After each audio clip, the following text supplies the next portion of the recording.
Courbons la tête. Dieu bien-aimé, cet après-midi, nous sommes heureux d'avoir le privilège de nous assembler encore une fois.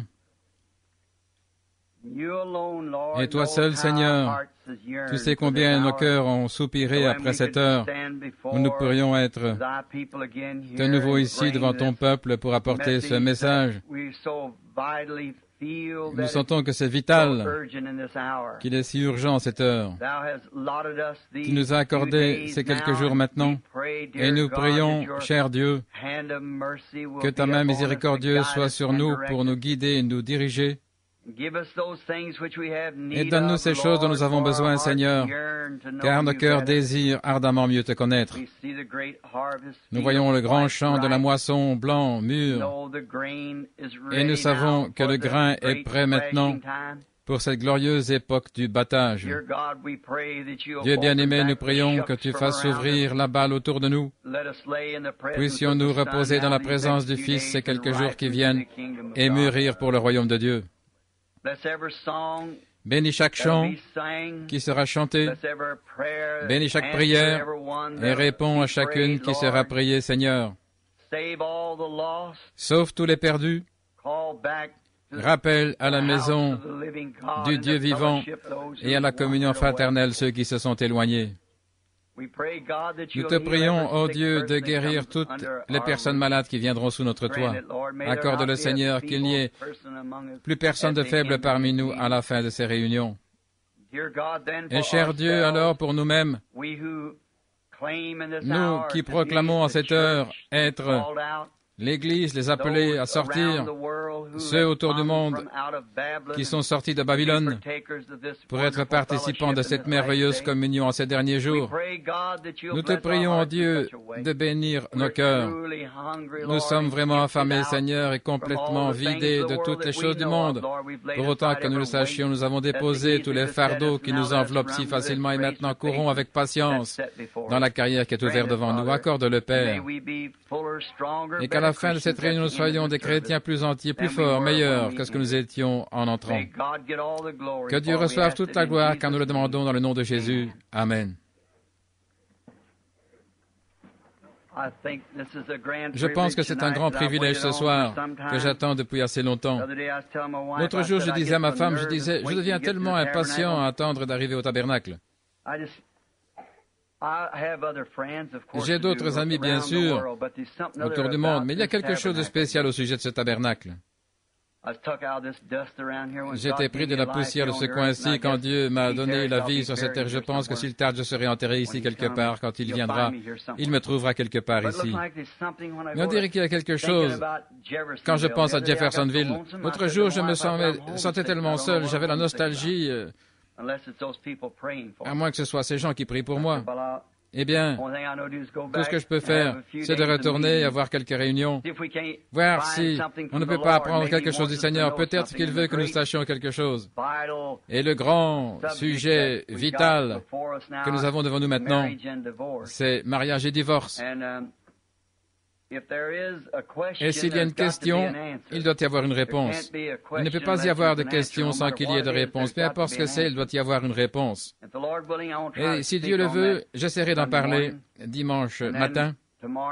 Et alors demain soir, je pense qu'on sera là. Comment appelle-t-on cette école? Parkview Auditorium. L'école secondaire de Parkview. Combien ça vous sait? Je pense qu'on va mettre des panneaux.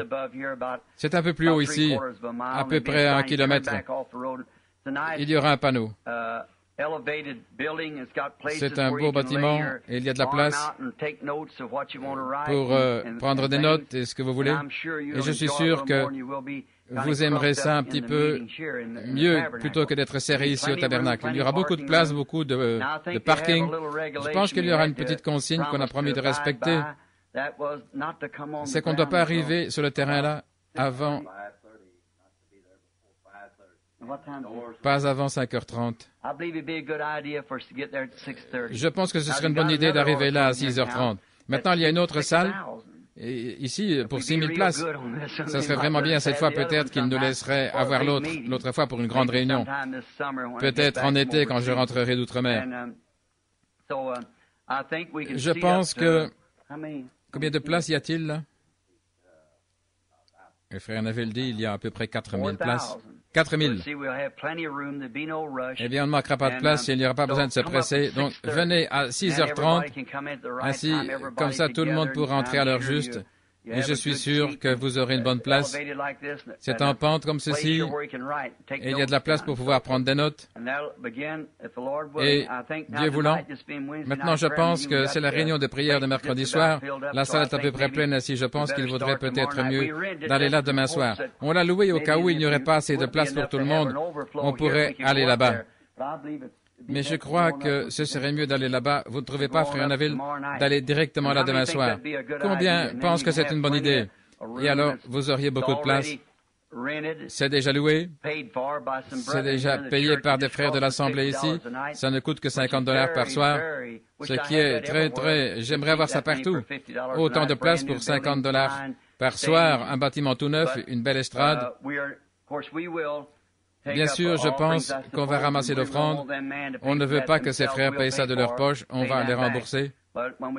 Mais quand les frais et tout seront couverts, alors bien sûr, on pourra arrêter de prendre l'offrande. S'il y a des étrangers avec nous, c'est un principe chez nous de ne jamais demander, soutirer l'argent des gens. On fait passer le plateau à offrande. C'est un acte religieux. J'ai souvent essayé de ne même pas faire passer le plateau à offrande, mais ça ne marche pas. Voyez-vous, c'est que donner, ça fait partie de notre religion, c'est une partie de notre devoir, peu importe. Si c'est juste une pièce de 10 cents ou quoi que ce soit. Vous vous souvenez, Jésus un jour a vu une veuve qui passait quand les riches mettaient beaucoup de leur trésor dans le tronc. Et cette veuve est passée avec peut-être quelques enfants affamés à côté d'elle et elle a donné tout ce qu'elle avait, 3 pièces d'un cent. Et Jésus a dit, qui a donné le plus? Maintenant, si j'avais été là, j'aurais dit, ne faites pas ça, sœur. Écoutez, on a assez d'argent. Mais s'il ne l'a pas arrêté, il savait qu'il lui réservait quelque chose de mieux au bout du chemin. Alors voyez, après tout, elle avait une maison dans la gloire, vers laquelle elle allait. Et il ne l'a pas arrêtée. Il a laissé mettre ses 3 cents parce qu'elle tenait à le faire.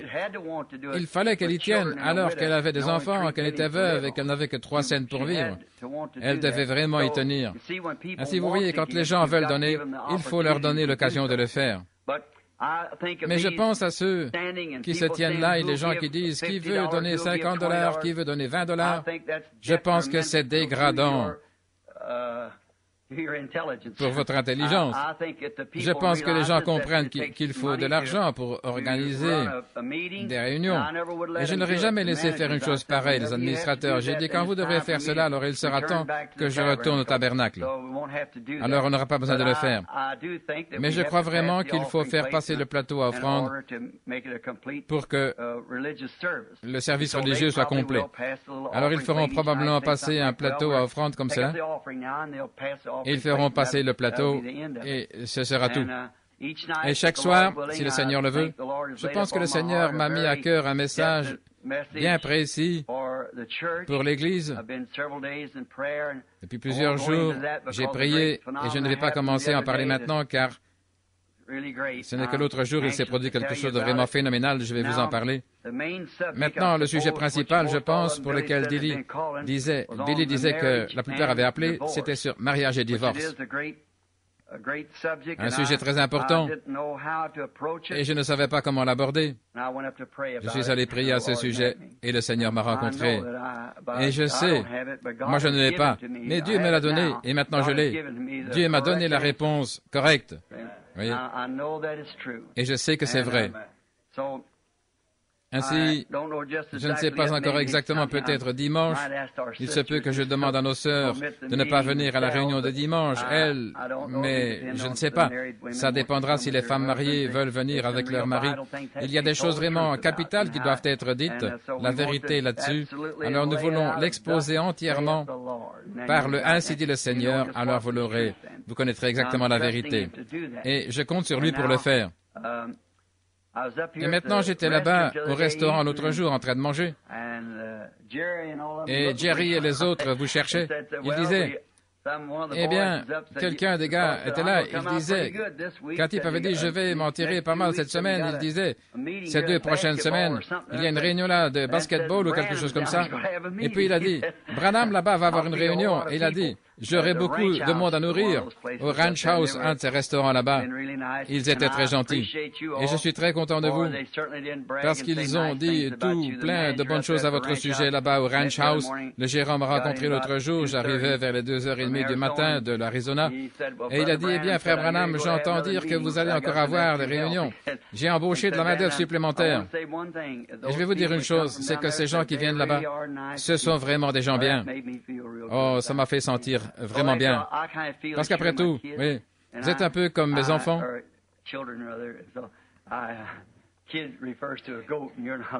Kids, ça fait référence à des chèvres. Mais non, vous êtes mes agneaux. Vous êtes les agneaux du Seigneur qu'il m'a chargé de nourrir.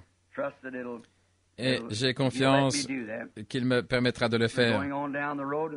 On continue notre chemin. En ce qui concerne mariage et divorce, j'ai toujours voulu en parler depuis que ces 7 sceaux, vous savez, tous les mystères devaient être révélés là, dans l'ouverture de ces 7 sceaux, tous les mystères de la Bible. Et je pensais maintenant, comme je commence à devenir vieux, je pense que je ferais mieux au moins de les mettre sur bande au cas où il m'arriverait quelque chose. Alors l'Église se demanderait, on se demande ce qu'il avait à l'esprit, qu'est-ce qu'il aurait dit. Tous ces sujets qui ont l'air d'être si difficiles, je pense qu'avec l'aide du Seigneur, je vais tâcher de vous les apporter. Alors si quelque chose m'arrive, que je doive m'en aller avant qu'il revienne, alors vous aurez l'information. Je pense qu'on a de nouveaux brochures. Je vois Sœur Vail. Je ne sais pas si le docteur Vail est là. Il est probablement dans la réunion, je ne le vois pas. Ah oui, là, tout au fond. Et Frère Vail a écrit un livre. Je crois qu'aujourd'hui, on m'a dit 2. Est-ce correct, Frère Vail? Vous avez 2 livres? Maintenant, je ne sais pas. D'après ce que j'ai compris, chaque personne peut en avoir un exemplaire. C'est ce que j'ai compris, je peux me tromper. Il y a aussi les 7 âges de l'Église qui sont terminés, c'est bien ça, Frère Vail? Et ils sont en train d'être imprimés maintenant, je suis sûr que vous voudrez vous les procurer parce qu'ils apportent la réponse à une foule de questions qui sont dans votre cœur. Et après ça, on va essayer d'avoir les 7 sceaux ouverts, vous savez, dans un livre, pour que chacun puisse le lire, afin qu'il puisse comprendre et qu'il puisse l'étudier. Je trouve que quand c'est écrit, tout d'abord on a pris directement de la bande comme c'était écrit.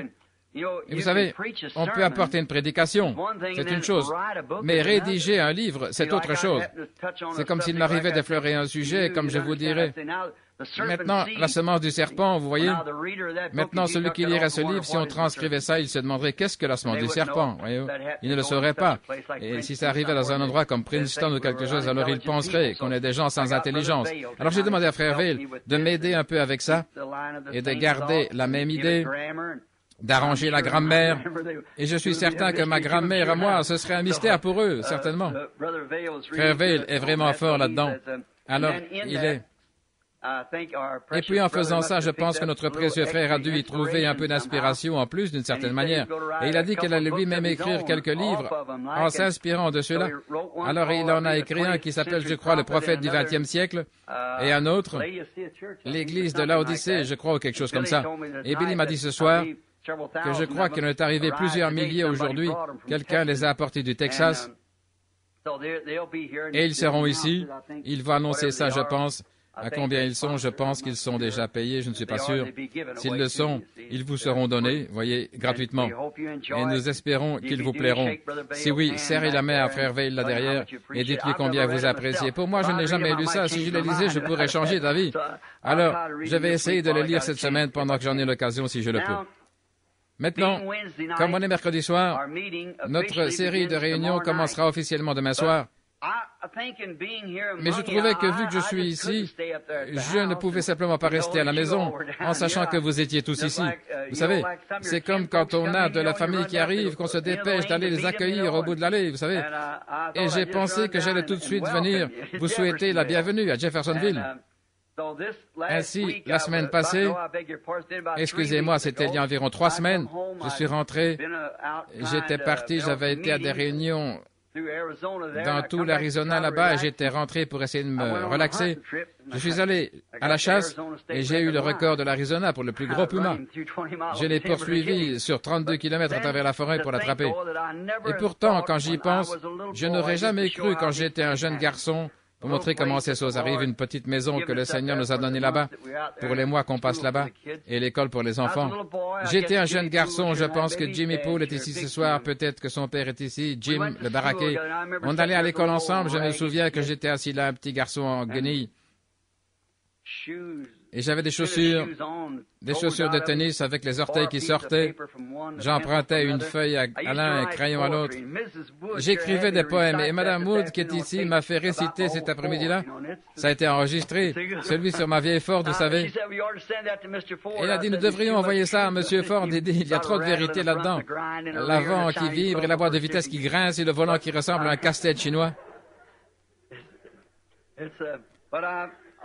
Mais j'ai toujours dit que la seule chose que j'avais à faire, c'était de compter les 4 pneus et de la secouer assez pour qu'elle démarre, et puis démarrer. Et je disais, ce n'était pas mal quand je la démarrais dans une côte. Et elle commençait très lentement. Je pense que j'y arrive, je pense que j'y arrive, je pense que j'y arrive. Et puis de l'autre côté, elle disait, je pensais bien que j'y arriverais, je pensais bien que j'y arriverais. Oui. C'est comme ça qu'on monte cette côte, comme le voyage du pèlerin. J'avais un petit poème que j'avais écrit, quelque chose comme ceci. Maintenant, pensez donc, j'avais seulement une douzaine d'années. Et l'autre jour, j'étais là, je regardais vers le canyon, et j'étais en train de penser que ce puma serait exposé ici dans mon bureau derrière une vitrine, dans une vitrine là de verre. Je pensais à un petit poème, je suis retourné le chercher, quelque chose comme ceci. Pensez seulement comment Dieu. Est-ce que vous croyez que Dieu est dans tout ce qui est inspiré? Dieu doit écrire un chant. Est-ce que vous croyez que Dieu est dans les chants? Jésus l'a dit. Il s'est reporté à David. Ne savez-vous pas ce que David a dit dans les psaumes, vous savez? Pensez à la crucifixion elle-même. David l'a chanté dans le psaume 22. Mon Dieu, pourquoi m'as-tu abandonné? Tous mes os, ils me regardent. Ils percent mes mains et mes pieds. Vous savez, c'était un chant. Les psaumes. C'est un chant. Et cette poésie, regardez bien comment elle s'est accomplie. J'étais assis là, un gamin en haillons, avec une feuille de papier. Je m'ennuie de ce lointain sud-ouest, où les ombres tombent au plus bas derrière la montagneuse crête. Je vois un coyote aux aguets tout autour, la brume mauve. J'entends hurler le loup gris dans le pâturage des bœufs. Quelque part dans un canyon, j'entends gémir un puma. Dans les lointains monts Catalina, au bord de l'Arizona. 40 ans plus tard, je me retrouve dans ce même canyon face à face avec ce puma. Oh Dieu! Il y a un pays de l'autre côté du fleuve quelque part, mes amis. Il est là, c'est tout, c'est certain. Il y a trop de choses qui en témoignent. Toutes ces choses ne sont pas que des mythes. Elles sont réelles, ce sont des réalités. Je suis si heureux d'être ici ce soir, d'être avec ces gens avec lesquels je m'attends à vivre pour toujours là-bas. Où il n'y aura plus de maladie, ni mort, ni séparation. Et voyager ne sera plus rien pour nous à ce moment-là. Maintenant, je trouve qu'aucune réunion n'est complète sans qu'on lise la parole. Frère Neville, je me suis avancé tout bonnement. Billy m'avait dit que vous vouliez que je prêche. C'est bien ça, Frère Neville? Je prends peut-être un peu trop de liberté, mais ça m'a fait tellement plaisir. Alors maintenant, vous qui avez des chants et tout, allez voir Frère Neville quand vous allez chanter et on pourra faire ça là-bas. Il y aura à peu près une demi-heure d'introduction et quand on entre tout de suite dans ces messages vraiment profonds et voir ce qu'on verra le Seigneur faire. Et j'ai confiance. Je crois que nous avons la vérité. J'en suis convaincu. Je crois que le blé est tout à fait, que la balle est en train de s'écarter, vous savez. Je donnerai peut-être un petit prélude là-dessus demain soir, vous voyez, sur la balle qui est en train de s'écarter du blé. Mais le blé doit reposer dans la présence du Fils, le soleil, pour mûrir. Et c'est pour ça que nous sommes ici, les amis, pour rester dans la présence du Fils, jusqu'à ce que notre petit groupe de gens ici, jusqu'à ce qu'ils soient tellement mûrs pour Christ qu'ils deviennent du pain sur sa table. Voilà ce que je veux. Et maintenant, avant d'aborder la parole, après avoir récité des poèmes et tout, prions encore. Et puis nous prendrons notre sujet. Cher Jésus, aide-nous maintenant ce soir pour ces quelques mots. Comme nous nous attendons à toi, et nous prions que ta grâce et ta miséricorde soient avec nous, Seigneur, et attendris nos cœurs. Enlève toute la balle, les épines, les chardons. Que les rayons bénis du soleil de Dieu viennent sur la parole, Seigneur.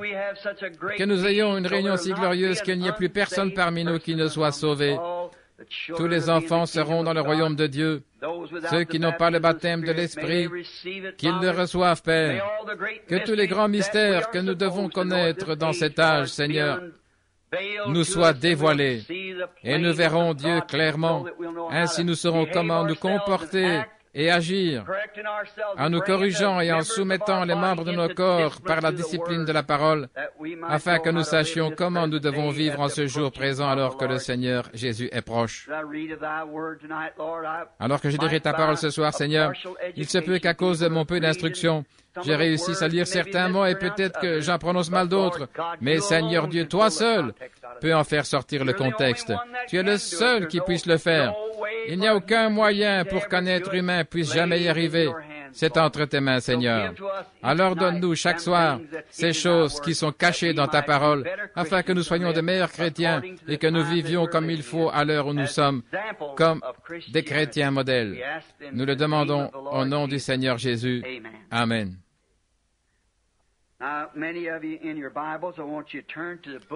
Maintenant, beaucoup d'entre vous, si vous voulez prendre le livre de Jonas, on parle tellement souvent de ce que Jonas était rétrograde et tout. J'ai toujours pris le parti de Jonas. Je ne crois pas que Jonas était rétrograde. Je ne crois pas ça. Je crois simplement, des fois on l'utilise en disant que quelqu'un c'est un Jonas.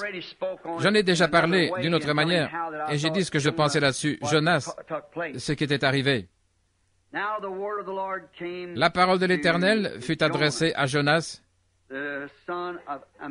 fils d'Amittai, en ces mots. « Lève-toi, va à Ninive, la grande ville, et crie contre elle, car sa méchanceté est montée jusqu'à moi. » Et Jonas se leva pour s'enfuir à Tarsis, loin de la face de l'Éternel. Il descendit à Jaffo, et il trouva un navire qui alla, il paya le prix du transport et s'embarqua pour aller avec les passagers à Tarsis, loin de la présence de l'Éternel. Quelle triste fin! Un homme qui fuit la présence de l'Éternel. C'est mon sujet. Maintenant, tout d'abord, nous voulons penser à ceci. Jonas, la raison principale, je crois, pour laquelle il a fait cette chose extraordinaire-là, c'est parce que Jonas était juif. Il lui a été demandé d'aller dans une ville des nations pour crier contre elle, et il pensait qu'il ne serait pas reçu. En effet, les gentils se diraient, « Qu'est-ce que ce juif a à faire avec nous ?» Mais vous voyez, autre chose, ça nous fait voir quelque chose de glorieux ici, c'est que Dieu n'est pas seulement le Dieu des Juifs, mais il est aussi le Dieu des gentils. Il est le Dieu de tous les peuples. Il avait choisi les Juifs. Les Juifs étaient appelés le peuple choisi de Dieu. Ils avaient été choisis pour un appel spécifique, et cet appel, c'était de leur donner la loi, et ils n'arrivaient pas à la garder. Il s'est simplement servi de ce peuple-là pour montrer qu'il était impossible de garder la loi, et qu'il était un Dieu de justice, et que la loi exigeait une vie droite, mais il n'y avait pas de grâce dans la loi pour qu'un homme puisse s'en sortir. La loi n'avait pas expié de peine, mais il a fallu la grâce pour expier la peine que la loi nous avait imposée. Et ici, Jonas, un des petits prophètes de la Bible, a été appelé à descendre dans cette ville. Et là, on voit un exemple de nous tous. Chacun de nous, nous fouillons toujours quelque chose. On fouille les difficultés, on fouille les responsabilités. On a tous tendance à faire cela. On est plus porté à fuir qu'à rester là et à faire face. Vous voyez? C'est simplement, on se met à fuir. Des fois, on est porté à fuir le travail. On ne veut pas travailler. Il y a des gens qui s'imaginent simplement qu'ils peuvent gagner leur vie sans travailler. Mais je pense que c'est Salomon qui a dit que c'est là qu'on peut trouver la réponse, en observant une fourmi. Vous savez, une petite fourmi. On m'a dit que si cette fourmi, si elle ne travaille pas pour faire des provisions, alors cette fourmi ne mangera pas non plus en hiver. Ainsi, chacun doit travailler. On a tellement de choses à faire, tellement de responsabilités auxquelles on doit faire face. Tout le monde doit faire face à une certaine responsabilité. Quand vous allez choisir votre épouse pour vous marier, ou choisir votre mari, vous devez prendre une responsabilité. Et alors vous devez vous souvenir, peut-être que vous construisez une maison, une belle maison. Souvenez-vous, en tant que femme mariée, vous devez penser à la responsabilité d'élever des enfants. Et vous devez penser que ces beaux murs bien lisses seront pleins de traces de petites mains sales. Ensuite, vous avez la responsabilité d'éduquer vos enfants, vous avez la responsabilité de les vêtir, de les nourrir. Tout est une responsabilité. Et c'est si facile quand les responsabilités sont devant nous de les esquiver. Et on découvre là que le mariage est une responsabilité à tous les points de vue. Très souvent, ce n'est pas facile à dire, mais c'est vrai, que des serviteurs de Dieu, souvent, esquivent une responsabilité de prendre position pour la vraie parole de Dieu quand ils y sont confrontés. Ils esquivent cette responsabilité. Quand les êtres humains, on est confrontés à la vérité de la parole de Dieu, on a tendance à reculer jusqu'à la dernière limite. Je viens d'avoir une conversation avec mon petit-neveu, là. Il est catholique. J'ai baptisé ce garçon au nom de Jésus-Christ ici, il y a quelques années. Et il s'est mis à sortir avec une fille et il s'est fait catholique. Et j'ai tenu la main de sa mère quand elle est en train de mourir. Elle m'a dit, prends soin de Melvin. Et dernièrement, il a eu des songes. Et chaque jour, la semaine passée, il a eu des songes. Et il a dit, j'entrais dans ton église, oncle Bill, et tu étais là en train de prêcher. J'accourais pour faire une confession et je me suis réveillé. J'ai eu tort. Je lui ai dit, Melvin, tu n'as pas besoin d'interprétation pour ça. Ta place, c'est là-bas. C'est là que tu dois être. C'est ça. Mais d'assumer des responsabilités, parfois, ça nous écorche de faire cela. Comme père, d'assumer la responsabilité de donner une correction à votre enfant. Ces petits-enfants, vous ne voulez pas faire ça. Mais en tant que père ou que mère, vous devez assumer la responsabilité d'élever cet enfant parce que la Bible dit « Ménage la verge et tu gâteras ton fils ». Et ça tient encore bon aux yeux de chaque psychologue qu'il y a dans le monde. Ça reste toujours la vérité de Dieu. S'il y avait plus de cette pratique, on aurait moins de délinquance juvénile et la pourriture qu'on a dans le monde aujourd'hui. Mais la vieille règle d'or du foyer a été transgressée il y a longtemps et ils laissent les enfants faire tout ce qu'ils veulent. Comme je disais, même des prédicateurs vont être confrontés à la vérité et puis ils vont s'en détourner. Voyez? Il semble qu'il y a quelque chose qu'ils ne veulent pas assumer. Ils ne peuvent pas y faire face. Souvent, des gens sont venus me dire, je sais que c'est vrai, frère Branham, mais si je faisais ça, ils me mettraient à la porte de l'église. Et alors? Si vous ne le faites pas, c'est là-haut que vous serez mis à la porte. De toute façon, vous devez être mis à la porte quelque part, voyez-vous. Alors vous faites aussi bien d'y faire face maintenant plutôt que de fuir. Eh bien, je vais aller ici. Retournez-y, c'est sûr. Écoutez encore. Sondez les Écritures. Jésus a dit, sondez les Écritures parce que vous pensez avoir en elles la vie éternelle. Et ce sont elles qui rendent témoignage de moi. Mais on découvre que les gens ne veulent pas faire face à cela. En étant amenés dans la présence de Dieu, et de voir quand Dieu a fait une promesse, et Dieu est tenu par cette promesse. Et quand il fait s'accomplir cette promesse, alors les gens ont peur de faire face à la responsabilité d'assumer le message de l'heure. On trouve ça partout.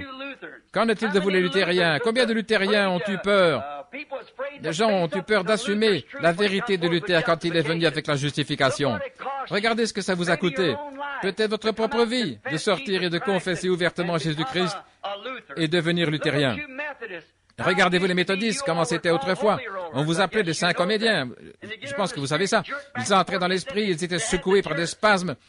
On disait qu'ils avaient la danse de Saint-Guy. Ce n'est pas les pentecôtistes, c'était les méthodistes, il y a bien des années. Ils étaient secoués, ils tremblaient, ils tombaient sous la puissance de Dieu et on leur versait de l'eau sur la figure. Et on les éventait avec des éventails, on pensait qu'ils étaient évanouis. Et maintenant, on vous considérait comme une bande d'exaltés. Mais vous avez dû, vos mères et vos pères ont dû soit l'accepter, faire face à la vérité et au fait, soit la rejeter.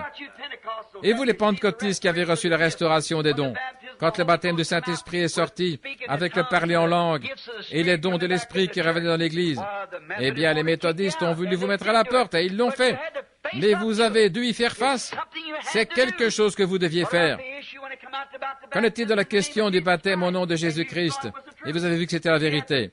Vous avez dû y faire face ou en faire quelque chose. Vous avez une responsabilité. Tout le monde. Et vous devez faire face à ces choses. Très bien. Et puis quand vous voyez en ce jour maintenant, quand la parole de Dieu a fait ses promesses de choses que nous voyons arriver maintenant, alors nous avons la responsabilité soit d'y faire face, soit de nous en éloigner. Vous ne pouvez simplement pas rester neutre, vous devez y faire quelque chose. Quelque chose doit être fait. Vous ne pouvez pas entrer par la porte de cette église et ressortir la même personne que quand vous étiez entré. Vous êtes soit plus loin, soit plus près de Dieu, chaque fois que vous entrez ou que vous sortez. Comme c'est facile pour les gens d'esquiver ces choses. Et je veux qu'on pense à celle-ci, quand on commencera la série de réunions officielles demain soir. Je veux que vous remarquiez que quand on se trouve devant quelque chose, s'il y a une question à ce sujet, s'il y a une question à ce sujet, il doit y avoir une réponse. Par exemple, je disais que je veux aller vers l'ouest et que vous m'indiquiez par là. Eh bien, avant longtemps, je manquerai complètement mon but. Et je vais vers le nord-ouest. Et si quelqu'un m'indiquait par ici et que je vais par là, eh bien, je manquerai mon but à nouveau. Tant qu'il y a une question, où se trouve l'ouest, il doit y avoir une réponse directe quelque part. Et quand ces questions se trouvent devant nous, sur les vérités bibliques, il doit y avoir la bonne réponse quelque part. C'est vrai, elle doit y être. Et quand on voit quelque chose qui est présenté, je pense qu'au lieu de fuir, de dire « Oh, c'est absurde, je ne peux pas croire quelque chose comme ça », pourquoi ne pas prendre la Bible et s'asseoir et y faire face? Étudiez-la. En ce moment, vous êtes ici à la réunion. Examinez-le, vérifiez vous-même avec la parole, vérifiez la parole, par la parole. C'est la seule manière de lui faire dire la vérité. Et elle doit dire la vérité de la Genèse à l'Apocalypse. Christ est la révélation de toute la Bible. En lui, Christ, toute la plénitude, l'accomplissement de toutes les prophéties de la Bible est réalisé sans condition en Christ Jésus, parce qu'il était Dieu manifesté dans la chair. Maintenant, quand nous découvrons ces choses, toutefois qu'on y est confronté, et qu'on voit la puissance de Dieu en train d'agir et de faire des choses et de faire des œuvres surnaturelles, qu'on les voit s'accomplir, qu'on regarde dans la Bible et qu'on voit que c'est promis pour cette heure, alors quand on voit ces choses-là, alors on se trouve devant la responsabilité soit de l'accepter, je veux dire pour nous-mêmes. Maintenant, beaucoup de gens sympathisent, beaucoup de gens disent que c'est vrai. Ce n'est pas ça que vous êtes responsable. Ce n'est pas de ça. Comme j'ai dit, si j'étais un jeune homme et que je cherchais une épouse pour me marier, et qu'il y avait ici une jeune fille qui ait toutes les qualités que je trouve nécessaires à une femme, eh bien, côté moral, c'est une reine et charmante et un bon caractère, une vraie chrétienne. Tout ce que je peux espérer pour me faire une bonne épouse. Peu importe combien je dis qu'elle est parfaite, qu'elle est juste comme il faut, elle n'est pas à moi tant que je ne l'ai pas acceptée et que je n'ai pas pris la responsabilité de l'avoir comme femme. C'est la même chose avec le message. Vous pourriez dire, c'est vrai ou ceci, cela. Je sympathise avec, je crois que c'est la vérité. Mais vous devez l'accepter. Elle doit devenir une partie de vous et vous devenez une partie d'elle. C'est vous. Quand vous épousez cette femme que vous avez choisie, vous devenez un à ce moment-là. C'est comme ça que vous êtes avec Christ. Quand vous le voyez manifesté et rendu réel, alors vous faites partie de lui et il fait partie de vous. Et ensemble, vous êtes une partie du message. Combien on a de navires dénominationnels qui vont à Tarsis pour les Jonas de ce jour-ci? Il y en a 900 et quelques de navires qui prennent le chemin de la facilité.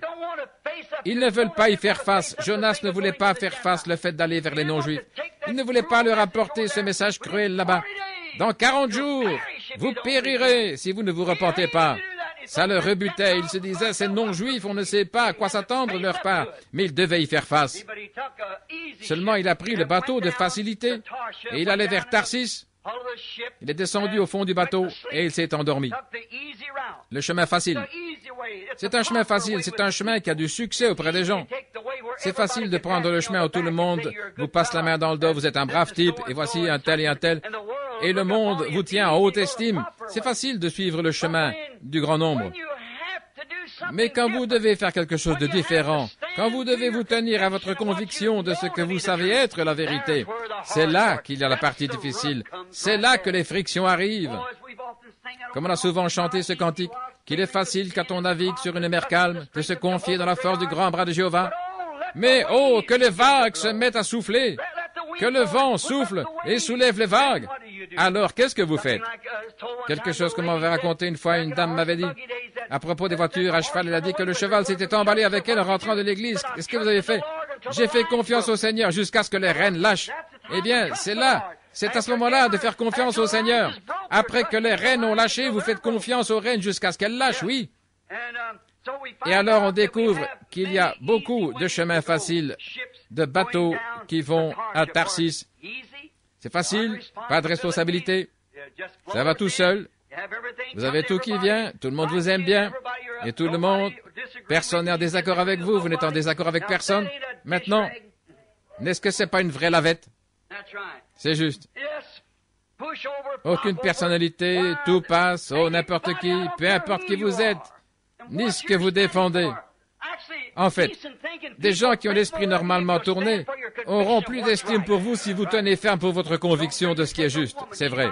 Prenez une femme. Elle aura beau ne pas être très attrayante, et quoi qu'elle soit, mais que cette femme prenne position pour les principes de la féminité, qu'elle se tienne comme une dame, et peu importe quel homme a un peu de virilité en lui, il la défendra absolument. On apprécie quelqu'un comme cela qui croit être la vérité et qui le tient ferme pour ce qu'il pense être correct, juste. Vous voyez combien de chrétiens sont maintenant comme des lavettes ramollies.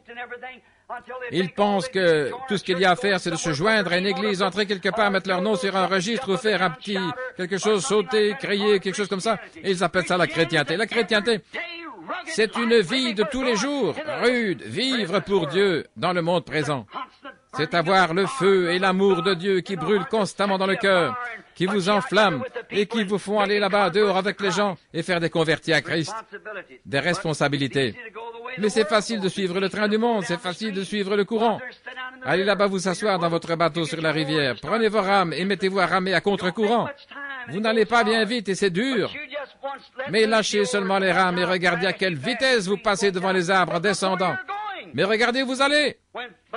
Quand les choses flottent facilement, souvenez-vous, vous allez vers une grande cataracte, là, une cascade, vous allez vers les chutes, et avant longtemps, vous allez être précipité dans ces chutes, de flotter simplement avec le monde facilement comme ça.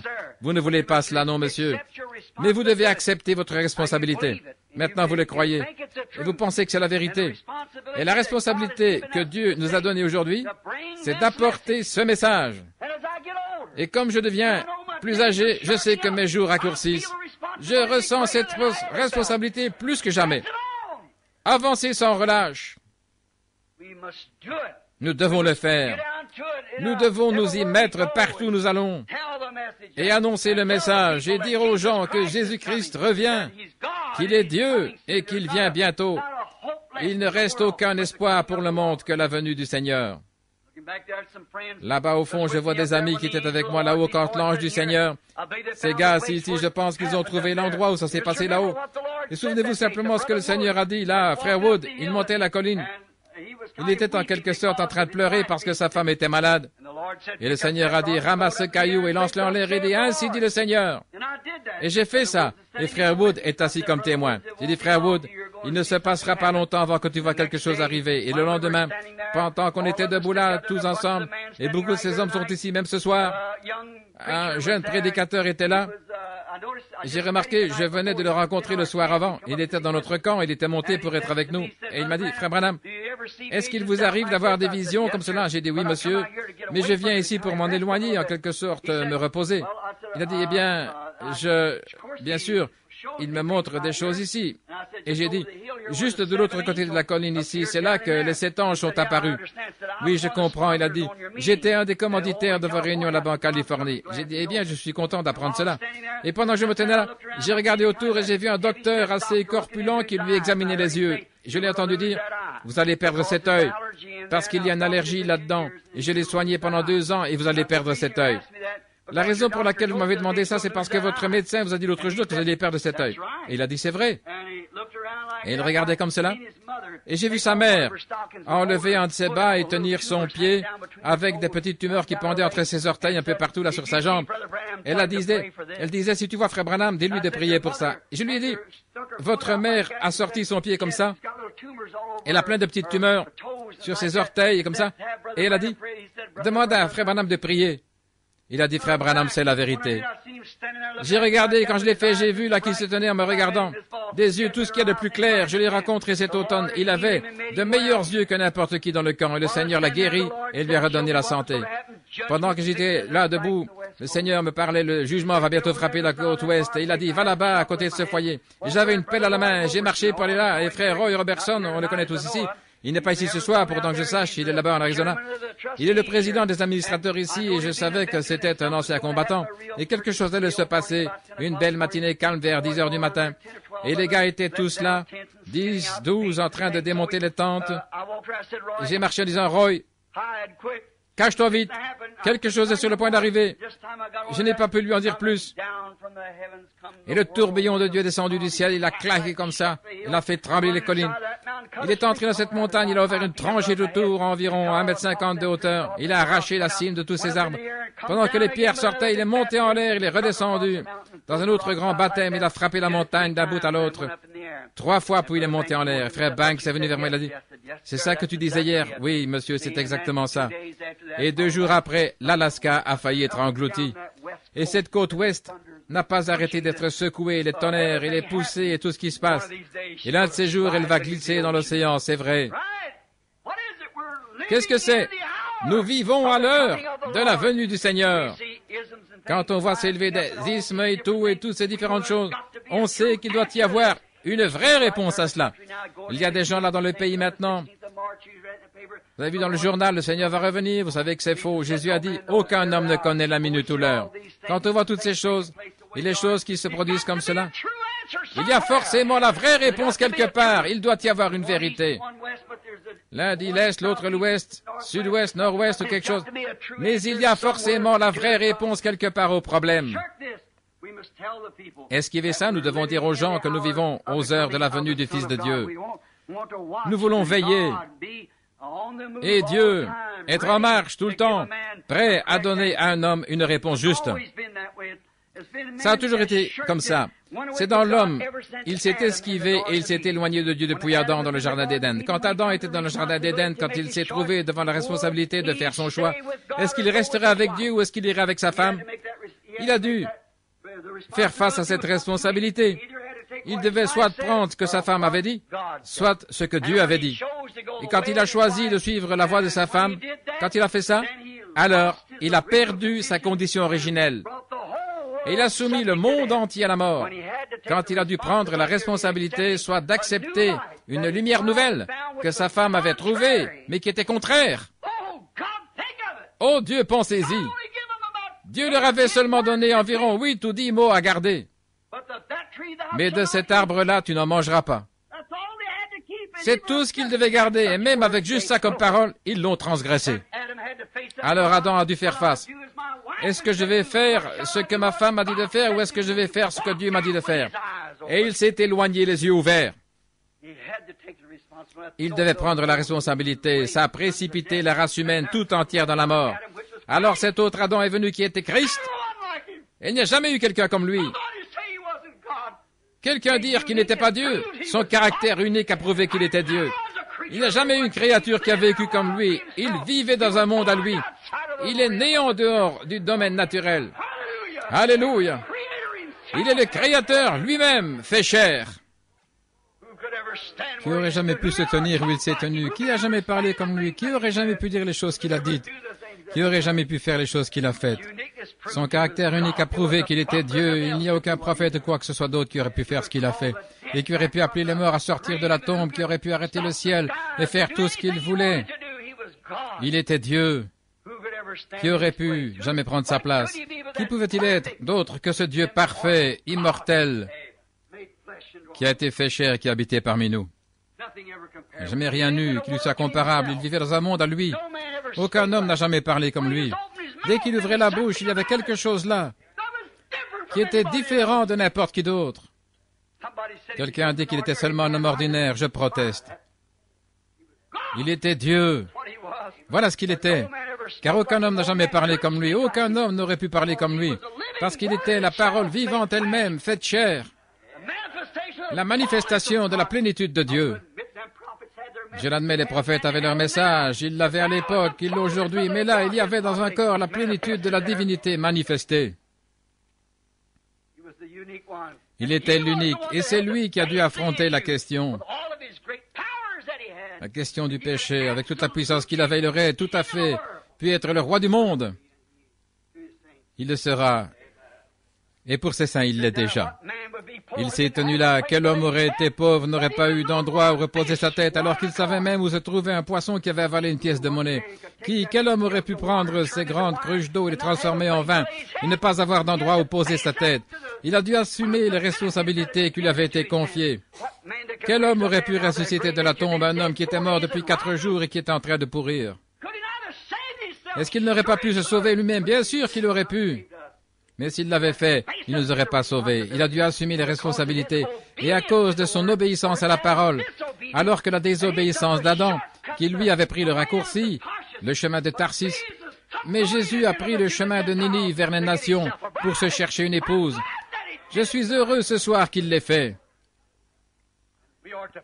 Alors on devrait se rendre à l'évidence qu'on lui appartient et renoncer au monde. Amen. Chaque homme a dû l'assumer, qui a une responsabilité devant Dieu. Prenons par exemple Noé. Il a dû le faire. Noé, Moïse, Élie et tous les autres, chaque âge. Ils ont dû assumer la responsabilité. Et ils ont dû le faire. Et c'est justement pour ça qu'ils ont été envoyés. Chacun à son temps. Remarquez Noé dans son âge de science, comme il a dû affronter quelque chose qui était tellement contraire à la science. Oh, il n'y avait aucune raison que ce ne soit pas contraire à la science. Vous voyez, c'était contraire à la science plutôt. On leur disait qu'il allait pleuvoir du ciel. Il n'y avait jamais eu de pluie qui était tombée du ciel. Maintenant, il a dû faire face. Dieu avait dit qu'il allait pleuvoir. Et alors, la foi sans les œuvres est morte. Si vous dites « je le crois » et que vous n'agissez pas, comme le message, si vous dites « je le crois » et que vous n'agissez pas, ça vous avance à quoi? Noé s'est mis au travail avec son marteau et il a construit une arche pour confirmer ce dont il parlait. C'est ce que nous devons faire aussi. Nous devons nous mettre au travail et prouver notre foi par nos œuvres. Nos œuvres prouvent notre foi. Moïse a dû le faire, Élie a dû le faire. Chaque prophète dans son âge a dû se tenir debout et faire face à ses responsabilités. Mais il y en a beaucoup qui n'ont pas fait comme Jonas. Il a fui, eux non. Remarquez, crie contre elle. Oh là là, c'est ça. Voilà ce que c'est. Voilà le sujet. Crie contre elle. C'est là qu'on peut vérifier. Rien qu'aller là-bas et dire à ces gens, dites, je suis venu me joindre à vous, les gars. Vous savez, je crois que je vais vous dire ce que je vais faire. J'ai une petite chose ici, je pense que je peux tous nous rassembler, on fera ceci, cela, autre chose. Mais c'était crie contre elle. Quand vous devez crier contre quelque chose, maintenant il a dû crier contre tout ce qu'il y avait là-bas. Crier contre la ville, crier contre leur travail, contre leur église, crier contre leurs prophètes, crier contre leurs prédicateurs, crier contre leurs prêtres. Crie contre elle, contre toute la chose. Crie contre elle. Noé a crié contre son âge, bien sûr, il l'a fait, contre les églises de son âge. Moïse a certainement crié contre son âge, contre les gens, les prêtres, et ainsi de suite. Il a crié d'un bout à l'autre du désert. À chaque croisement, il criait sans arrêt après le peuple. Élie était très impopulaire en son jour, parce qu'il criait contre cet âge-là. Certainement. Jean-Baptiste était très mal vu en son âge. Il a crié contre son âge. Il a dit au roi, le potentat du pays, il avait épousé la femme de son frère. Il a dû prêcher sur le mariage et le divorce un matin. Alors il a crié contre ça. Il a dit, il ne t'est pas permis de l'avoir. Ça lui a coûté d'avoir la tête coupée plus tard, mais il a crié et il est resté à son poste. Il n'a jamais pris le bateau pour Tarsis en disant, « Eh bien, je veux être d'accord avec toi, Hérode, c'est bon puisque tu trouves qu'elle est gentille, que c'est une bonne épouse. Vas-y. » Oh, miséricorde. C'est le lavette. Vous voyez, n'importe quelle petite chose. Ce n'est bon à rien qu'à nettoyer des assiettes sales. Mais remarquez, Jean n'était pas comme ça. Il a pris le taureau par les cornes, il a dit, « Il ne t'est pas permis de l'avoir. » Oui, monsieur. Et il s'est levé contre ça. Ils n'ont pas fui, Jean ne l'a pas fait. Ils sont restés là et ils ont regardé les choses en face. Un jour, Moïse a essayé de fuir comme Jonas, mais Dieu l'a ramené. Beaucoup ont essayé d'échapper. Écoutez, si Dieu vous a appelé et que vous êtes sûr que Dieu est dans le message, rien ne pourra vous faire reculer. Ça n'a pas fait reculer Jonas. Non, monsieur. Amos, il y a bien longtemps, s'était écrié. Il a dit, le lion a rugi. Qui ne serait effrayé? Et Dieu a parlé. Qui ne prophétiserait? Qui ne prophétiserait? Quand on voit Dieu parler et dire qu'une certaine chose va arriver, et la voilà qui arrive. Un lion rugit, tout le monde a peur. Oui, monsieur, si vous en avez déjà entendu un rugir dans la jungle, vous pouvez entendre cela qui miaule dans les cages ici, des lions apprivoisés. Mais vous devriez une fois entendre un rugir, un vrai, un sauvage. Ça fait tomber les pierres des montagnes. À 100 mètres, je ne comprends pas comment tant de vacarme peut sortir de ses poumons. Il baisse la tête, sa crinière. C'est comme un coup de canon quand il fait sortir ce grand rugissement. Qui ne pourrait pas avoir peur? Oh, on dit que si jamais vous êtes tué par un lion, c'est sans douleur. Il vous fait mourir de peur avant de vous attraper. Voyez, vous ne le sentez pas. Il vous épouvante par ce gros rugissement féroce, et le voilà sur vous en une fraction de seconde. Il a dit, le lion a rugi, qui ne serait effrayé. Dieu a parlé? Qui ne prophétiserait? Quand vous voyez Dieu faire quelque chose, vous dites, il se peut que je ne sois pas prophète. Jonas a dit, il se peut que je ne sois pas prophète ni fils de prophète. Mais Dieu a parlé, qui ne prophétiserait? Il se peut que je ne sois pas un prophète, il se peut que je ne sois pas ceci, cela ou autre chose. Quand je vois Dieu faire quelque chose, et que je le vois ici dans la parole, qui peut se taire et rester tranquille? Bien sûr, il l'a fait. On ne peut pas non plus se cacher derrière des credos et tous ces groupes ici descendre à Tarsis. On ne veut pas aller avec ces groupes. Mais il y en a beaucoup comme Adam qui font la même chose. Ils essaient de se faire un substitut à quelque chose. Ils essaient de trouver un moyen de s'en sortir, un substitut. Une fois qu'ils savent qu'ils ont tort, quand ils sont confrontés à la vérité, il a suivi sa femme, il a fait exactement ce que Dieu lui avait dit de ne pas faire. Il avançait tout droit, il a fait quand même. Et alors il s'est retrouvé nu, là, tous les deux dans le jardin d'Éden. Leurs yeux se sont ouverts, ils savaient ce qui était bien et ce qui était mal à ce moment-là. Il a essayé de trouver un substitut pour se couvrir avec cela. Maintenant, c'est à peu près comme ça qu'on fait aujourd'hui. Une excuse. Eh bien, je vais te dire, si c'était ceci ou cela, si. Voyez-vous, mais vous devez faire face à la chose. Ou bien c'est juste, ou bien c'est faux. Si c'est juste, consentez à ça. Si c'est faux, éloignez-vous-en. C'est tout. Trouvez ce qui est juste. Pas question d'attendre plus longtemps. Trouvons tout de suite ce qui est la vérité, ce qui est juste, et consentez à cela. Nous savons que c'est vrai. Maintenant, nous voyons aujourd'hui que les gens sont tellement... On dirait qu'il n'y a plus aucune sincérité dans les églises. Là-bas, nous habitons dans une maison d'une précieuse sœur qui vient à l'église. Elle est probablement assise ici ce soir et elle la loue à des gens. Elle a vraiment été très gentille avec nous pour cette maison, de nous laisser avoir la maison. Alors, je mentionnerai bien son nom, mais elle ne voudrait peut-être pas que je le fasse. Elle a été si gentille avec nous, et on ne voudrait surtout pas la dévoiler publiquement. Mais elle a été une femme très très gentille, et dans la maison, il y avait une télévision là dans un coin. On a une petite maison duplex. J'ai une grande famille et pas mal d'enfants. Et vous savez, il leur faut des lits. Il y en a plein, des tas d'affaires dessus, et on doit enjamber ceci, cela quand on entre et quand on sort. Et alors là-bas, il y avait une télévision. Et sur cette télé, le dimanche matin, ces enfants se sont mis à regarder un genre d'émission où on chante des cantiques. Vous savez, il y aurait presque eu de quoi vous faire honte s'il n'y avait pas un vrai christianisme quelque part sur lequel vous puissiez mettre la main, de voir ce que les gens appellent christianisme. On dirait qu'il n'y a plus aucune sincérité. On dirait, oh, c'est affreux de les voir brandir le poing et se battre à l'écran tout en essayant de chanter des cantiques et tout ça. Et ils font des blagues que même un marin ne ferait pas. Ils disent tout ce qui leur passe par la tête, ils plaisantent et ils font n'importe quoi. Vous savez, on dirait que le caractère sacré du christianisme a perdu sa place. Maintenant, je vais à l'église et je vois le pasteur monter sur l'estrade et annoncer qu'il va y avoir un concours de natation. Toutes les femmes vont mettre leur maillot de bain et elles vont toutes aller là. Il va y avoir un concours de natation pour les femmes. Et il va y avoir un genre de fête, du poulet frit, jouer au loto et un tas de choses comme cela. À mon avis, ça enlève la sincérité authentique du christianisme. On se permet n'importe quoi. En venant ici, j'ai remarqué, vous savez, on voit de plus en plus nos sœurs qui portent des shorts ici où il fait froid, qu'on en voit là-bas où il fait chaud. C'est vrai. Là-bas où il fait vraiment chaud, il n'y en a pas tellement qui en portent. Mais ici, où il fait froid, elles le font, vous voyez. Elles ne se rendent pas compte que c'est le diable qui fait ça. Maintenant, si c'était pour être bien, pour être plus à l'aise, ce serait autre chose. C'est un homme. Je trouve que c'est affreux avoir un homme, mais avoir ça sur un homme. Mais on ne fait pas attention à un homme. Mais la femme, son corps est sacré et elle doit le garder sacré. Et de voir des vieux, on peut voir les gens aujourd'hui, il y a deux esprits. Et l'un d'eux, c'est le Saint-Esprit et l'autre, c'est un esprit malsain, qui n'est pas saint. Et c'est par ça qu'on est gouverné. Et les deux sont religieux. Et voilà une écriture pour cela. Ils sont deux religieux. Comme Jacob et Ésaü, tous les deux religieux. Comme Caïn et Abel, tous les deux religieux. Comme Judas et Jésus, tous les deux religieux. Et on le voit aujourd'hui, religieux des deux côtés. Vous voyez, c'est le même esprit. Les gens meurent, mais l'esprit ne meurt pas. Il continue. Tous les deux religieux. Il y a un côté qui possède le Saint-Esprit, ceux-là vivent la vie qu'ils doivent vivre, et ils marchent dans la piété et l'honnêteté.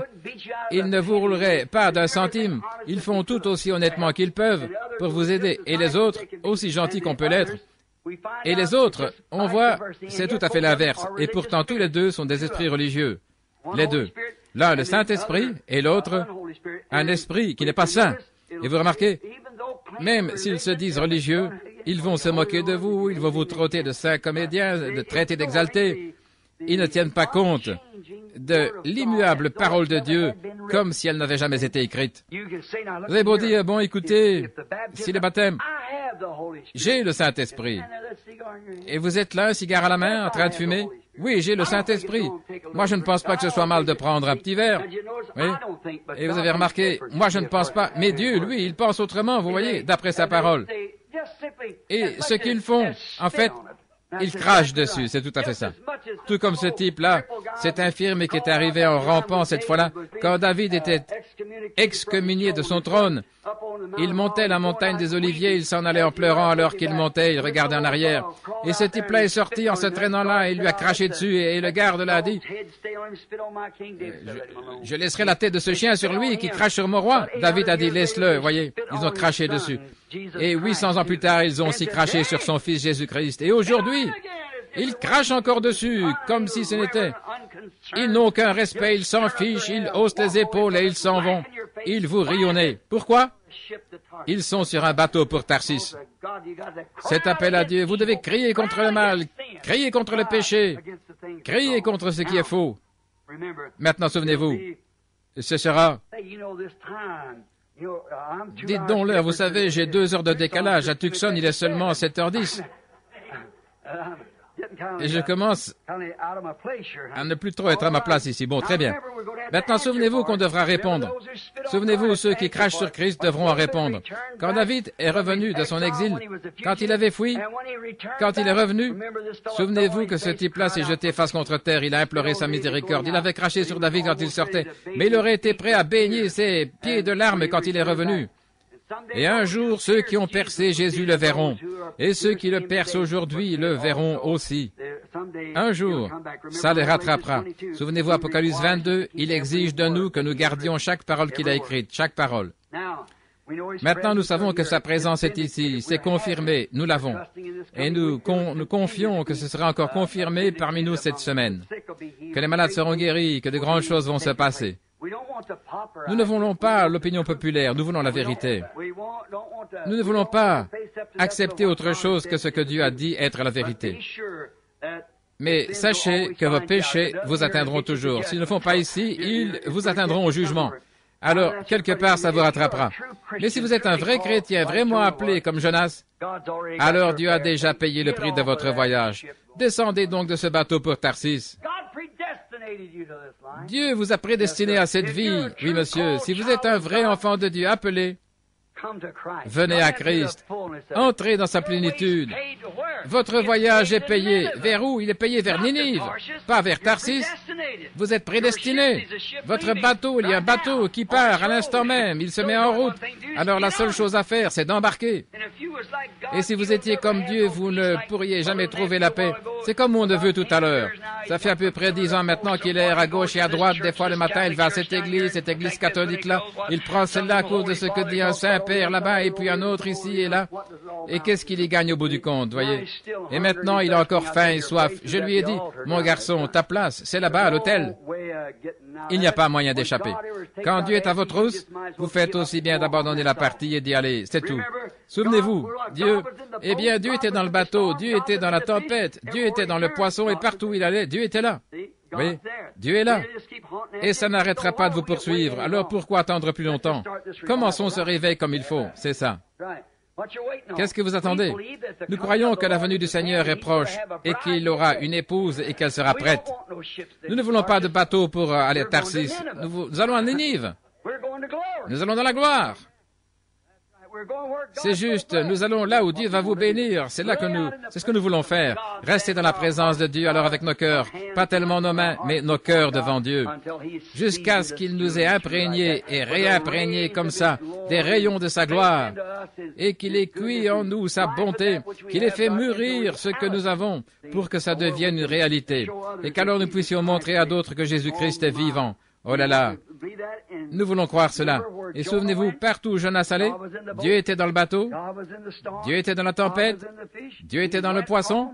Il a continué à suivre Jonas jusqu'à ce que sa volonté parfaite se fasse. C'est vrai. Et si jamais il est à votre hausse, vous pouvez vous esquiver par ici ou par là, mais vous serez malheureux tant que vous ne reviendrez pas faire la chose que vous aviez commencé à faire pour lui au départ. Ne fouillez pas la présence de Dieu. Faites-y face. Si vous croyez que c'est la vérité, ça vaut la peine de vivre pour elle, de mourir pour elle et tout le reste. Et si jamais il vous a confirmé que c'est la vérité, alors, pas moyen de fuir, nulle part. Il sera là de toute façon. Vous ne pouvez pas le faire. Par le prophète auquel il avait pourvu, celui qui l'avait ordonné d'aller là-bas pour apporter ses messages, on pourrait penser qu'il aurait pu envoyer un autre prophète. Mais c'est Jonas qui l'avait ordonné. Et même Élie n'aurait pas pu faire l'affaire. Jérémie n'aurait pas fait l'affaire. Moïse n'aurait pas pu le faire. C'est Jonas qui devait aller à Ninive. Un point, voilà tout. Il l'a commissionné, il lui a dit d'y aller, et quand il dit « Va là-bas, Jonas, va à Ninive », personne d'autre que Jonas ne pouvait y aller. Et quand Dieu vous dit quelque chose, il faut que vous le fassiez. Et personne d'autre que vous, voyez. On n'a qu'à l'accepter et aller le faire. Nous croyons que nous vivons à l'heure où Dieu est en train de faire quelque chose. Nous croyons que nous vivons maintenant parmi eux maintenant. Je crois que je prêche ce soir à cette assemblée qui est là, en train d'attendre pour mûrir. Je le crois vraiment de tout mon cœur. Je dirais que c'est maintenant comme ça a toujours été. Maintenant, nous croyons que l'heure est venue où Jean 14:12 doit s'accomplir. Nous croyons que Malachie 4 doit s'accomplir. Nous croyons que Luc 17:30 doit s'accomplir.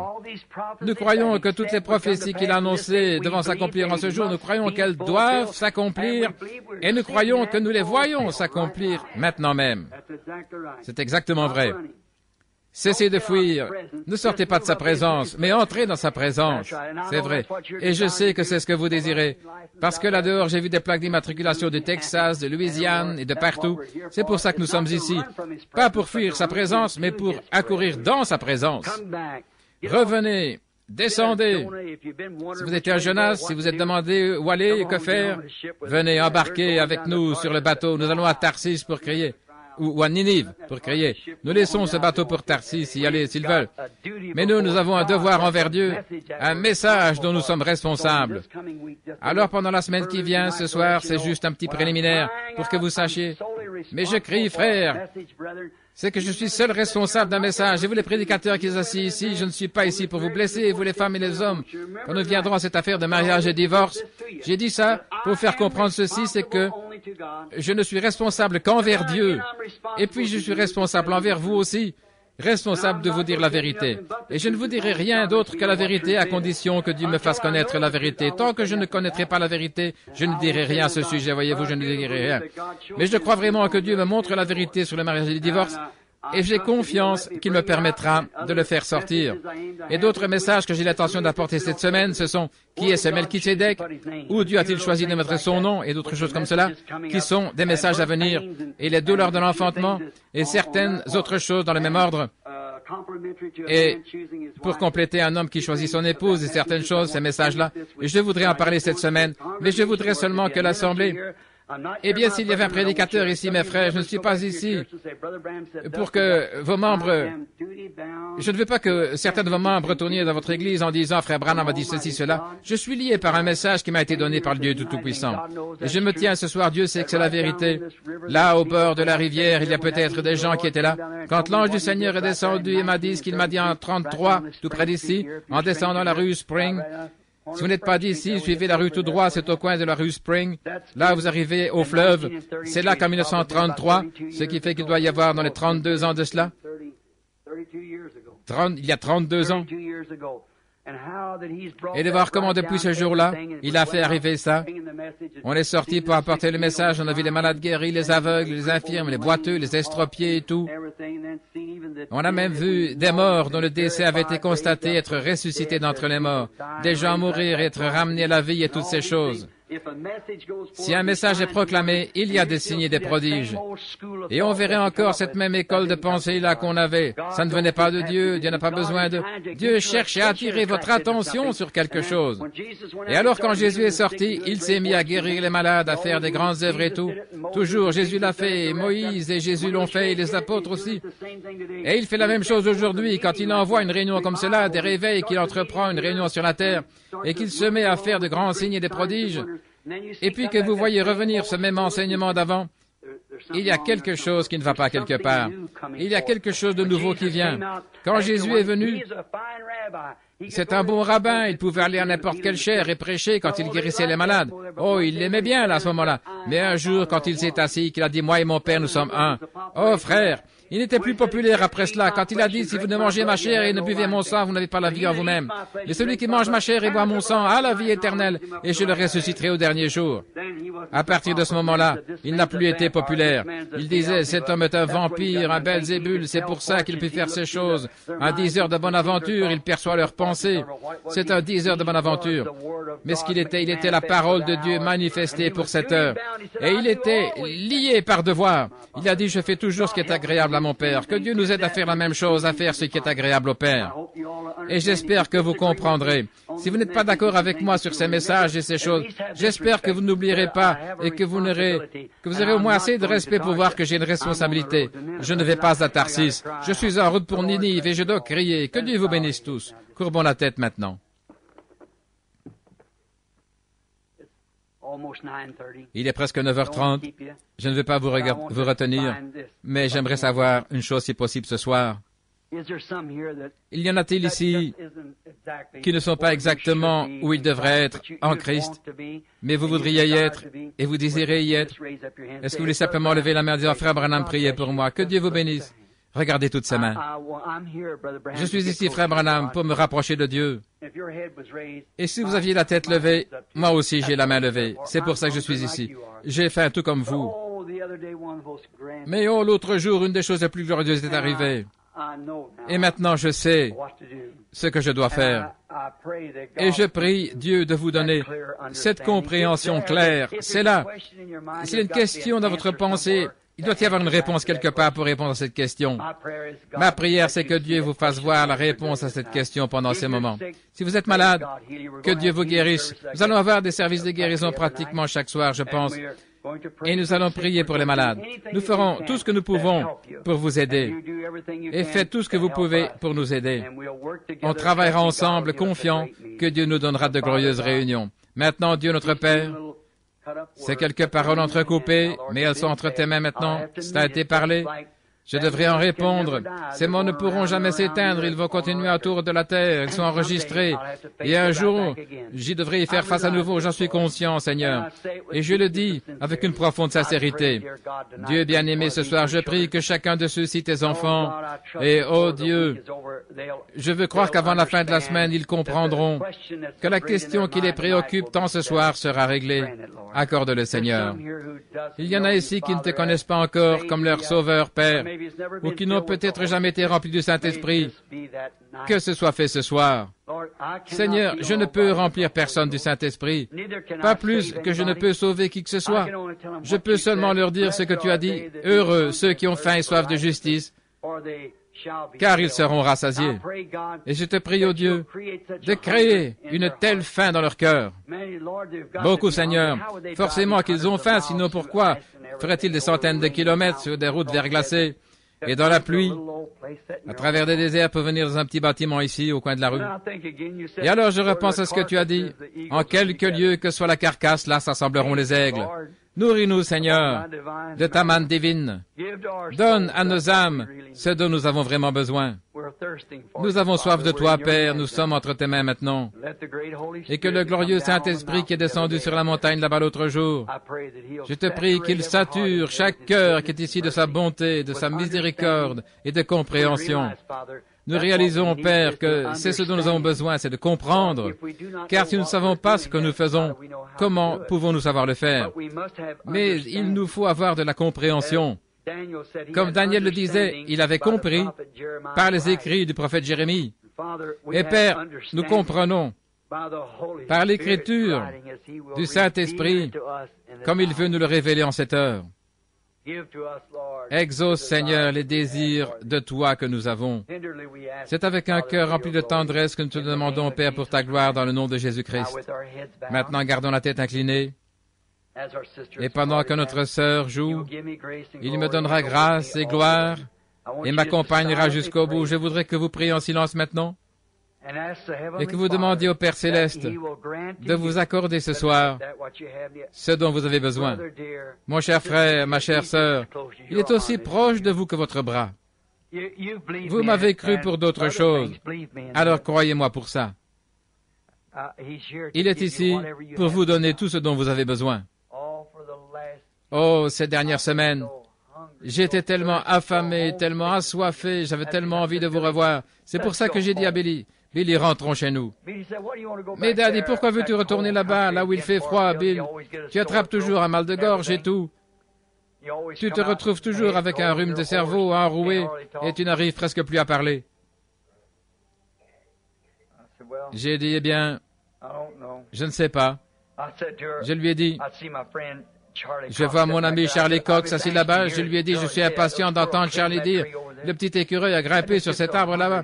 J'ai tellement envie d'entendre ça. Je veux simplement être avec vous, c'est tout.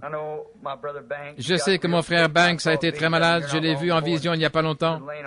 Il était allongé sur le dos. Et je sais qu'il a bien failli nous quitter dernièrement. Quand je vous regarde, chacun de vous, l'autre soir, j'entrais à la réunion des hommes d'affaires du plein évangile, et le vieux Shakarian Pop, le père de Démos, d'habitude, il était assis là, il regardait avec un sourire, et ce petit signe de la main, il n'était pas là, il est parti maintenant. Et puis j'ai dû aller vers cette famille avec le ainsi dit le Seigneur, leur fille aussi va mourir, Florence. Je l'ai vue en vision, je l'ai vue partir. Et je sais qu'elle s'en va. Et j'ai dit, priez, priez simplement. Vous savez, un prophète une fois avait été chargé d'aller dire à un roi de mettre sa maison en ordre. Alors il a prié et il lui a épargné sa vie 15 ans de plus. J'ai dit, priez. Mais de voir, je reviens. L'autre jour, j'étais assis là dans un restaurant en train de manger. Un homme s'est avancé vers moi. Il a dit, tu es bien Billy Branham, n'est-ce pas? J'ai dit oui. Il n'a pas dû me reconnaître à cause de ça. Ce que je porte a pour couvrir l'endroit chauve de ma tête. Je portais ce postiche pour éviter d'attraper un mal de gorge. Il s'est approché, il a dit, je pensais que c'était toi, Billy. J'ai dit oui. Et toi, qui es-tu? Je suis John Warman. Et comment va Zip? Oh, Billy, il est mort. Je passais dans le palais de justice, j'étais allé payer ma taxe d'habitation. Et comme je passais dans le palais de justice, une femme m'a interpellé et elle a dit, vous savez que John est mort, ou un autre nom, c'était peut-être pas John ou Ed ou quelque chose. J'ai dit, je ne reconnaissais pas la dame, je me sentais gêné. Et elle s'est rendue compte que je ne savais pas qui elle était. Elle a dit, est-ce que vous vous souvenez de cette nuit sombre où la rivière en crue emportait les maisons dans la rue Chestnut, quand vous avez risqué votre vie pour entrer dans une maison et en faire sortir une femme et ses enfants? J'ai dit, c'était vous? Elle a dit, cette femme, c'était moi. Elle s'était mise à hurler pour son bébé, vous connaissez mon histoire. Et elle a dit, celui que j'appelais mon bébé, il est marié, il a une famille maintenant. Voyez. Et la voilà âgée, les cheveux gris, et moi aussi. Comme si, une par une, nos cartes étaient retirées du fichier. Quand on a des réunions, je vois que celui-ci n'est plus là et celui-là n'est plus là. Il nous faut tous partir un jour, mes frères et sœurs, il y a un lieu de rassemblement. Assurons-nous bien d'être en règle. Voulez-vous le faire? Que toute notre compréhension de Dieu et tout, que tout ça ne soit pas en vain. Croyons. Père, ils sont entre tes mains. Je suis entre tes mains, Seigneur. Si nous sommes ici maintenant, c'est pour nous consacrer avant cette série de réunions qui va commencer demain soir. Veux-tu nous aider, Seigneur? Que nos conversations soient constamment centrées sur toi, que nos cœurs et esprits soient toujours fixés sur toi. Alors, tu as dit que tu garderais dans une paix parfaite. Il est également écrit dans ta Bible, ne t'appuie pas sur ta propre compréhension. Nous ne voulons pas notre compréhension, nous voulons ta compréhension des choses, Seigneur. Donne-la nous. Et qu'un réveil vienne dans nos âmes, à tel point que ce groupe de gens sera d'un seul cœur et d'un même accord. Accorde le Père. Accorde ces choses puisque nous prions dans le nom de Jésus-Christ.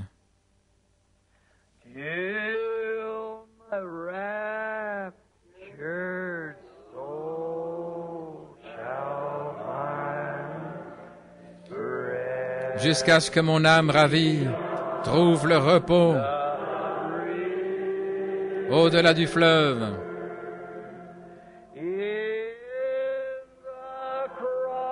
Dans la croix, dans la croix,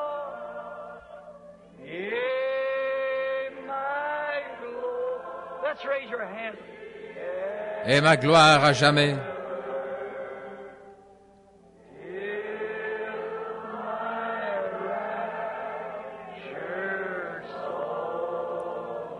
Jusqu'à ce que mon âme enlevée trouve le repos au-delà du fleuve.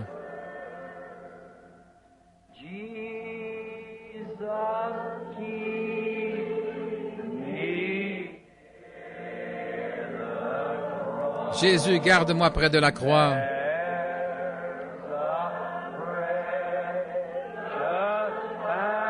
Là, il y a une précieuse fontaine.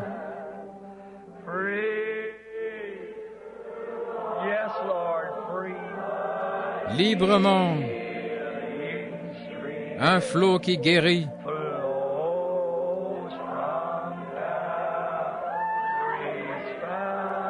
Coule de la fontaine du Calvaire.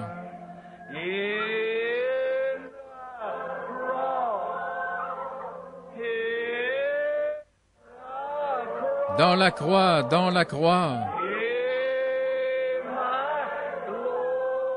Et ma gloire à jamais.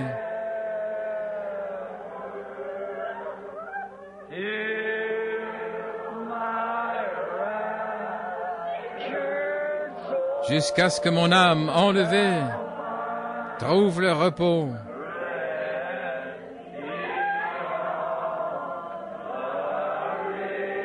Au-delà du fleuve.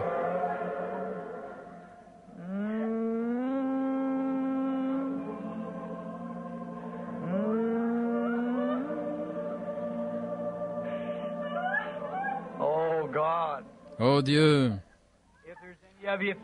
s'il y en a parmi vous qui aurez à cœur de venir s'agenouiller à l'autel, si vous voulez venir pour dire « Je ne suis pas où je devrais être, Seigneur, je veux me reconsacrer, je veux le faire ce soir, Seigneur », alors je vous invite à venir, nous serons ici pour prier avec vous.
Prions chacun à sa manière maintenant. Oubliez le temps. Courbons simplement la tête dans sa présence.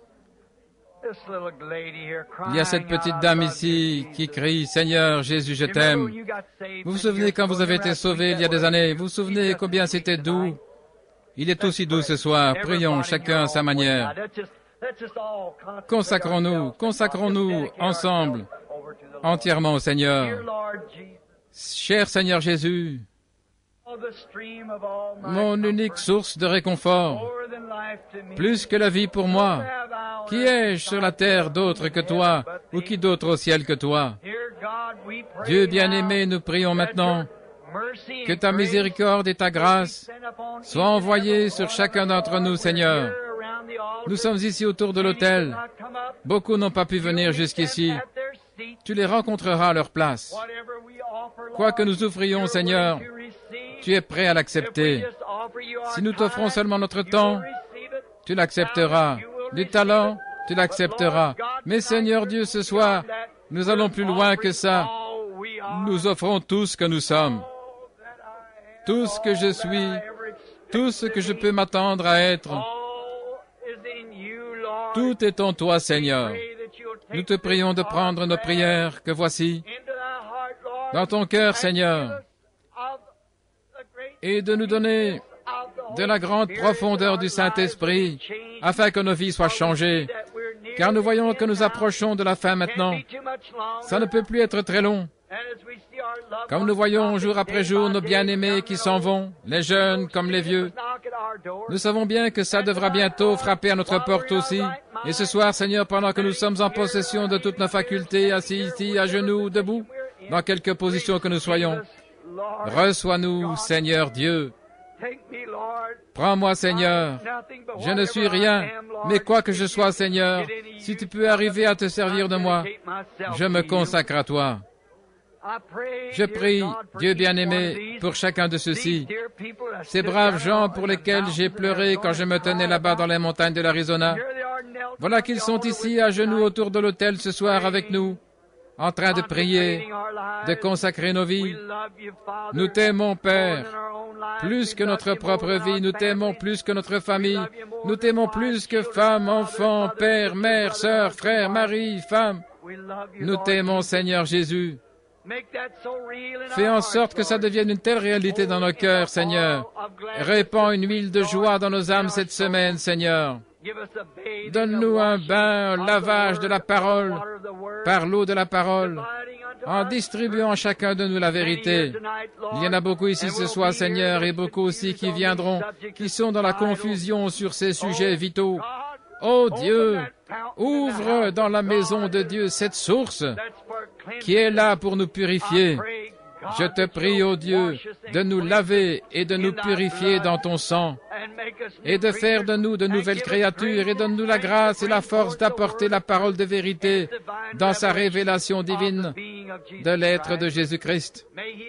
Qu'il apparaisse devant nous, Seigneur, qu'il vienne guérir nos maladies, pardonner nos péchés, remplir nos cœurs affamés de la bonne nouvelle qui sera le sujet d'une grande joie, l'Évangile manifesté dans nos vies.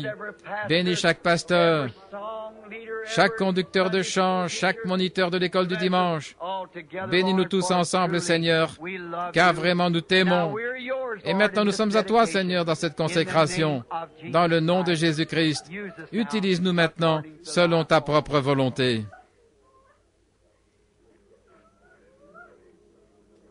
My faith looks up to thee. Ma foi regarde à toi.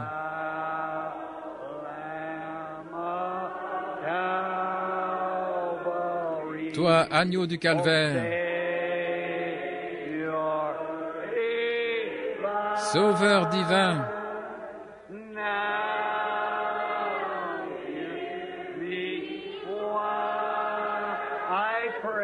exauce ma prière.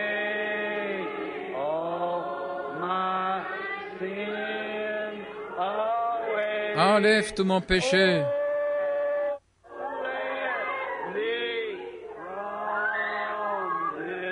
Oh, laisse-moi à partir d'aujourd'hui être entièrement à toi. You love that? Vous aimez ça? Sing again. Chantons-le encore. Life's dark maze I tread. Comme je marche dans le sombre labyrinthe de la vie, Grief around me spread. et que les chagrins autour de moi se multiplient, My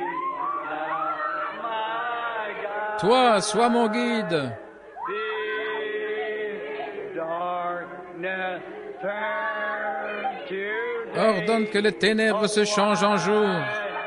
Sorrow, tears, always. Essuie mes larmes. Lord, let me ever stray. Et ne me laisse jamais m'égarer loin de toi. Does that make you feel good? Est-ce que vous sentez bien? How many likes to sing them old songs? Combien aiment chanter ces vieux cantiques?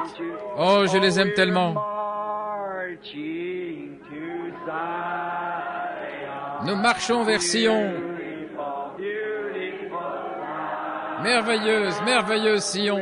marching upward to Zion. Nous marchons vers le haut, vers Sion. La merveilleuse cité de Dieu.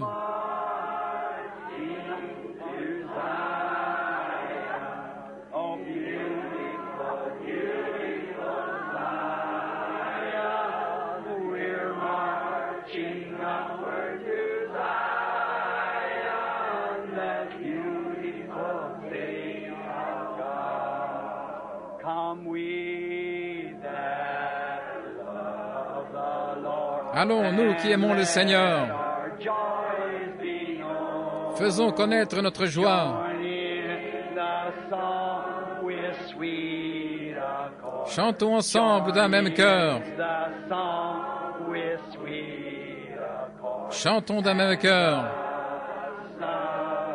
Around the throne and the... Et entourons le trône. Now let's stand up now as we sing and shake hands one another. Levons-nous pour le chanter maintenant et donnez-vous la main les uns les autres.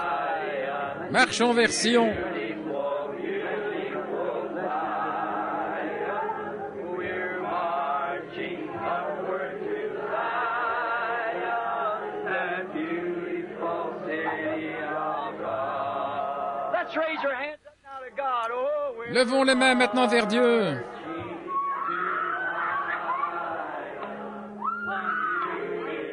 beautiful Zion. We're marching upward to Zion, that beautiful city of God. Oh, we're marching to Zion.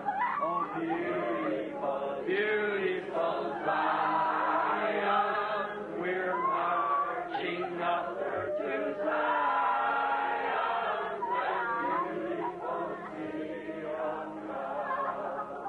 Doesn't that make you feel wonderful? Est-ce que vous ne sentez pas merveilleusement bien? Oh, let's just raise our hands and Oh, just levons les mains et louons-le, chacun à sa façon. Seigneur Jésus, toi, la rose de Saron, le lys de la vallée, l'étoile brillante du matin, le plus beau d'entre 10 000, toi, mon unique source de réconfort, plus que la vie pour moi. Comme nous t'aimons, prête l'oreille maintenant, Seigneur. Comme nous te remercions, combien nous te louons. Bénis-les, ô notre précieux Seigneur et Sauveur. Accorde ces choses, Seigneur, accorde-le.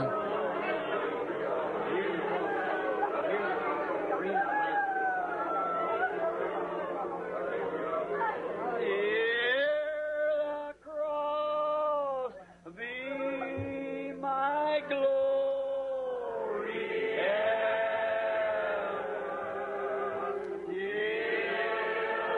Que ma gloire soit à jamais près de la croix,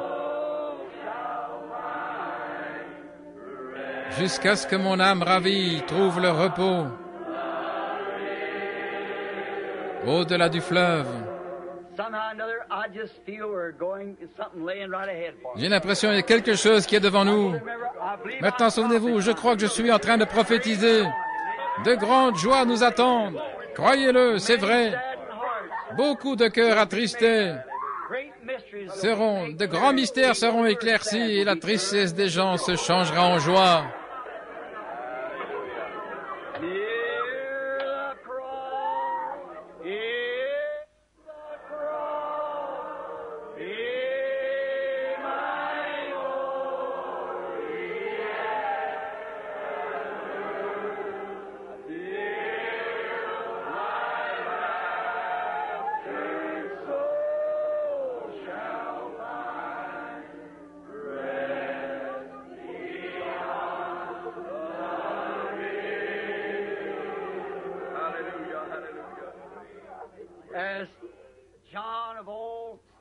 Comme Jean autrefois, quand il était devenu trop vieux pour prêcher, on m'a dit qu'il restait assis et qu'il criait de toutes ses forces. Petits enfants, aimez-vous les uns les autres. Aimez-vous les uns les autres. Ne laissez rien se mettre entre vous. Ne laissez rien de tel s'approcher. Peu importe ce que c'est, assumez-le. Nous sommes en route vers Ninive. Voyez, n'embarquez pas sur ce vieux bateau pour Tarsis où vous n'êtes plus en communion. Avançons vers le flot des bénédictions de Dieu. Je crois que nous en aurons. Je crois notre Père. Vous vous sentez mieux maintenant, sœur? C'est bien. C'est comme ça que j'aime voir naître les enfants. Je me souviens, il y a bien des années, à cet endroit même, quand je pense que des milliers sont nés et sont entrés dans le royaume de Dieu ici même. On était bien loin de se douter quand on était là. Oh, moi l'Éternel, j'ai planté, je l'arroserai jour et nuit. Et il l'a fait, il l'a fait. Que Dieu vous bénisse. Maintenant, comme nous courbons la tête, maintenant demain soir, souvenez-vous, les réunions auront lieu là-bas, à la salle de l'école. Et il y aura quelqu'un pour indiquer le chemin parce qu'il y aura des nouveaux qui arriveront. Si vous l'aimez, dites Amen. N'est-il pas merveilleux? Je me tenais ici au bord de la rivière et je chantais ce vieux cantique. Au bord du Jourdain, je me tiens. Pensez donc, ça fait 30 ans, 33 ans. Mes yeux se portent au loin, je vois là-bas mon Canaan, terre de mon trésor. Et beaucoup de ceux que j'ai baptisés ce soir-là sont là-bas maintenant. Ils se tenaient là, ils ont vu de leurs yeux cette étoile du matin quand elle est descendue des cieux en tournoyant